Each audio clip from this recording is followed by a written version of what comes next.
हेमंत सोरेन के तीसरी बार मुख्यमंत्री बनने के बाद से विपक्षी बीजेपी के नेता लगातार हमला बोल रहे हैं। वहीं मुख्यमंत्री हेमंत सोरेन ने कहा कि संविधान का पालन करते हुए उन्होंने बहुमत हासिल किया है।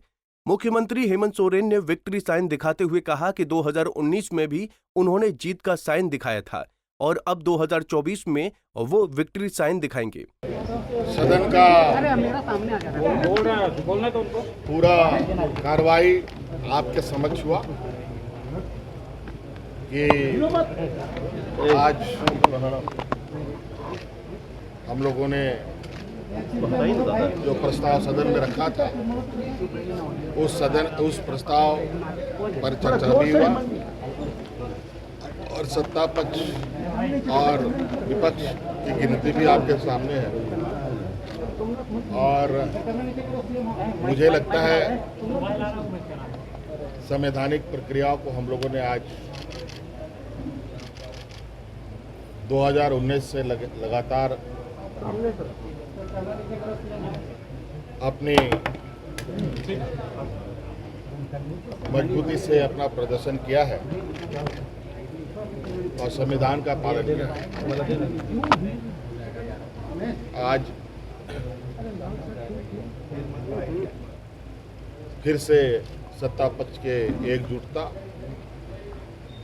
और मजबूती का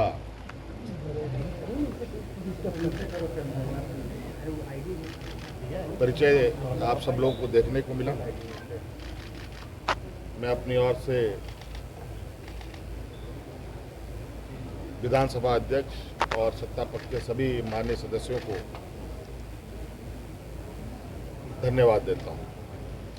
2019 में कर चुके हैं यार, अब 2024 में। वहीं आजसू सुप्रीमो सुदेश महतो ने कहा कि झारखंड में राजतंत्र फिर से स्थापित किया गया है क्योंकि एक बार फिर एक परिवार के हाथ में सत्ता आ गई है।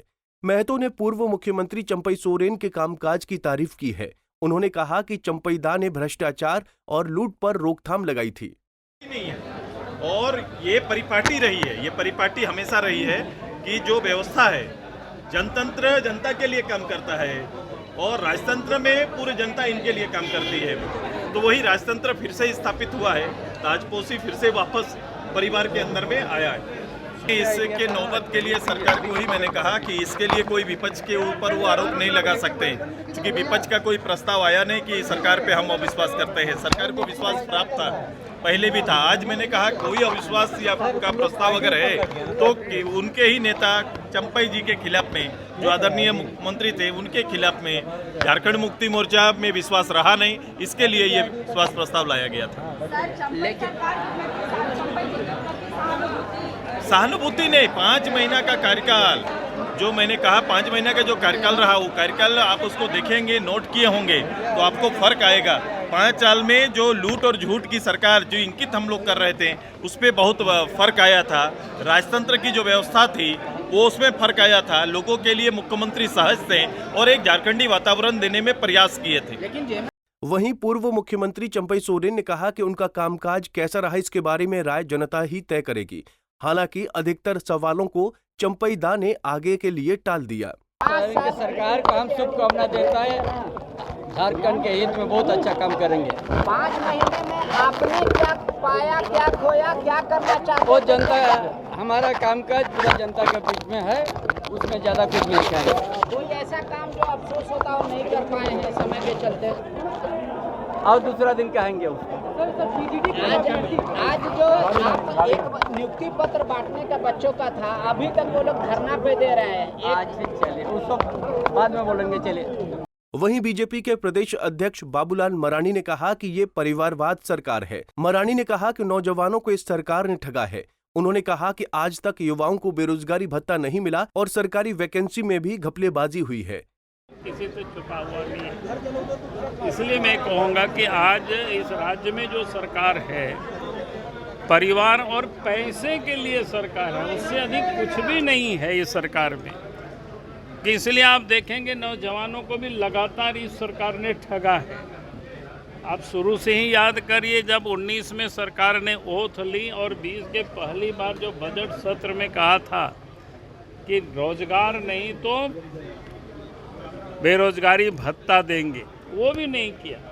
यहाँ तक कि जितनी भी वैकेंसी निकली, चाहे जीपीएससी के द्वारा चाहे जीएसएससी के द्वारा, सब में घपला और गड़बड़ी हुई, मानो पूरी तरह से नौकरी को भी बेचा गया।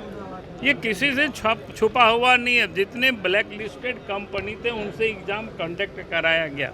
अभी भी जो पीजीटी का जो रिजल्ट आया, एक दिन बच्चे हमें दिखा रहा था, एक एक सेंटर से लगातार बच्चे पास आउट कर रहे, निकल रहे। उसमें जितना बड़ा घपला हुआ है, नहीं नौजवानों के साथ इन्होंने धोखा किया। दूसरा, आप देखेंगे जितने इस राज्य में जो चाहे पारा शिक्षक हो, चाहे सहायक पुलिस हो, चाहे आंगनबाड़ी सेविका हो, या जितनी भी कॉन्ट्रैक्चुअल में जो नियुक्ति है, उन सब लोगों के बारे में बुला करके 19 के पहले उन्होंने कहा था कि आपके हम अस्थायी कर देंगे। आज वो सारे लोग भटक रहे हैं। अगले कुछ महीनों झारखंड के लिए बेहद अहम साबित होने वाले हैं, क्योंकि सोरेन सरकार को युवाओं और आम लोगों के लिए वादे पूरे करने हैं। खासकर रोजगार का मुद्दा सोरेन सरकार के लिए सबसे बड़ी चुनौती साबित होने वाला है। अगर ये वादे पूरे नहीं हुए तो विधानसभा चुनाव में सोरेन सरकार को कड़ी चुनौती का सामना करना पड़ सकता है। पंजाब केसरी टीवी के लिए रांची से आशुतोष सिन्हा की रिपोर्ट। हमसे जुड़े रहने के लिए हमारे YouTube चैनल को सब्सक्राइब करें और नई वीडियो की नोटिफिकेशन के लिए बेल आइकॉन को दबाएं। अगर आप ये वीडियो Facebook पर देख रहे हैं तो लाइक जरूर करें और ज्यादा से ज्यादा शेयर करें। धन्यवाद।